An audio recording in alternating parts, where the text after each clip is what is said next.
But so I came up with a definition which might be helpful. A startup is a temporary organization designed to search for a repeatable and scalable business model. That's really tight. Would you like to open that up for us? I will, but it was designed to be like, you could say it in a sentence. So number one is, I used to love startups. I did 8 of them, mostly because I was unemployable in a large company, so I had to do startups. A startup is a temporary organization, which means the goal of a startup is not to become a startup. What's the goal of a startup? To grow. To become a large company. So I put the word temporary organization just to remind ourselves that the goal is not to stay as a startup. Designed to search. Boy, that's interesting. I thought the goal of a startup is to grow and sell stuff or get sold or whatever. Actually, the goal of a startup, that early phase, is to answer a bunch of questions about your business model. It's a big idea. The goal in the early days is not to hire people and execute like you think you're correct. In fact, the data says while you think you're a visionary, there's enough data across the world now to say you're not a visionary, you're hallucinating. Big idea. And so therefore, instead of wasting your time, we want you to search for a business model. Who are the customers? What's the right price? What's the right feature set? What's the right product market fit? And the way I want to do this is I want to get some evidence that this thing is the right business model, and I'll use MVPs to do that. But I'm looking for something that's repeatable. That is, I could do the same thing on Monday that works on Wednesday, that works next week, and scalable. That means for an input of, 100 lira, I might get 200 lira back. Or for an input of a certain amount of dollars, I'll acquire so many customers. And so that's what the definition means. A startup is a temporary organization designed to search for repeatable and scalable business model. I think it's worth repeating. Startup is a temporary organization in search of repeatable and scalable business model. It's worth thinking about also. Another important component of the lean startup is the pivot. When do you decide to pivot? I think that most of the entrepreneurs I know have this emotional attachment to their idea, to their product. How could they possibly let go? Maybe they're leaving a diamond in the rough, or maybe it is the right time to move. How do they know it's time to pivot? So first, let's define what a pivot is, right? And so, a good number of entrepreneurs, particularly founding CEOs, think a pivot is simply, I changed my mind. That's not a valid definition of a pivot. It might explain entrepreneurs with attention deficit disorder, but it really isn't a good definition. My definition of a pivot is a substantive change to one or more of the business model components. Again, that seems fancy and complicated, but if you really think about it, a pivot says, I've gotten out of the building and discovered that my customers aren't men 28 to 35 in Istanbul. My customers might actually be, broader in the whole Middle Eastern region. That's a pretty big insight, and therefore you'll pivot who your customer segment is. Or you might decide that your revenue model, it's not freemium. Oh my gosh, we figured out we can actually charge for the product. That's a substantive pivot. And so you have found something specifically about a part of the business model that you need to change. The other piece about the pivot, by the way, is that what we kind of enforce is you can't just go out and say, here's what I heard yesterday, and change the whole company. In fact, I have a 72-hour hold on any pivots for founders. You're not allowed to go from your brain to your mouth for 72 hours, or else you jerk your company around in a very bad way. So they're sleeping over the idea. You have to sleep on it for 3 days. Talk to your board, talk to some advisors, talk to some mentors, but ultimately you really need to think about whether you want to pivot, because these are real changes to either engineering or sales or whatever. The pivot, though, does something else, and it's not intuitively obvious. In the old days, 20th century, and maybe some of you are still practicing this, is what we used to do is write a business plan. A very nice document. It was a business plan is defined in the 21st century as the document that your investors made you write that they never read.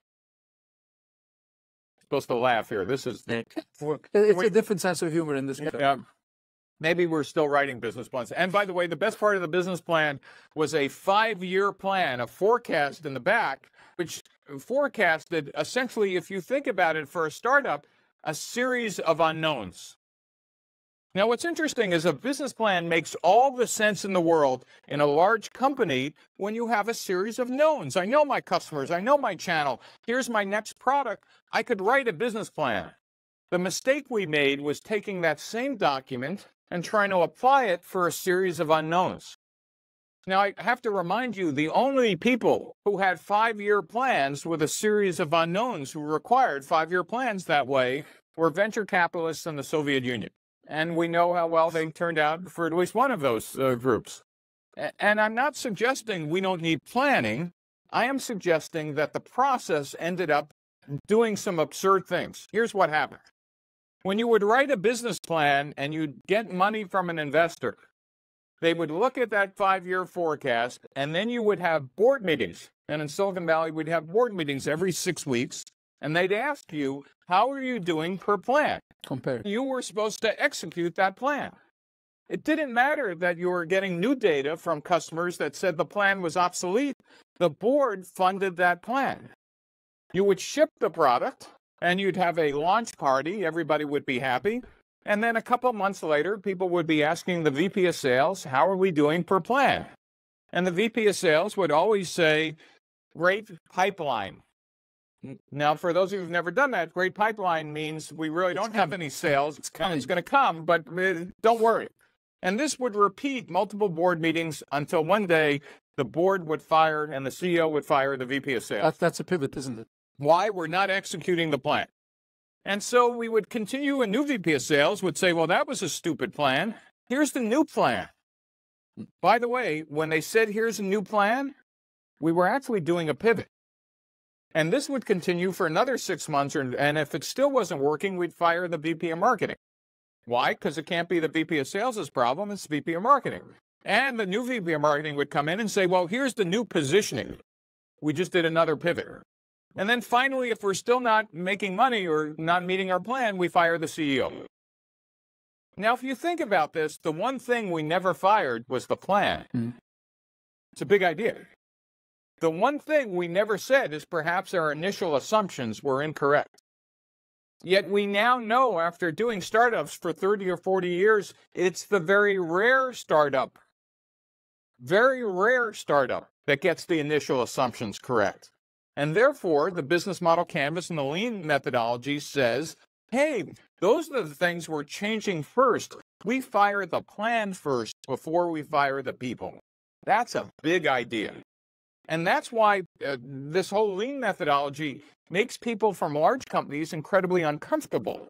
In fact, it's why large company executives and sometimes why government officials who need certainty have a hard time understanding the uncertain nature of early stage ventures. By definition, they're unstable and unknowns. We're solving for multiple unknowns. This is actually a good point to dive into some local material. Yep. A lot of the angels in Turkey are asking questions about ROI and EBITDAs and 5-year financials and so on.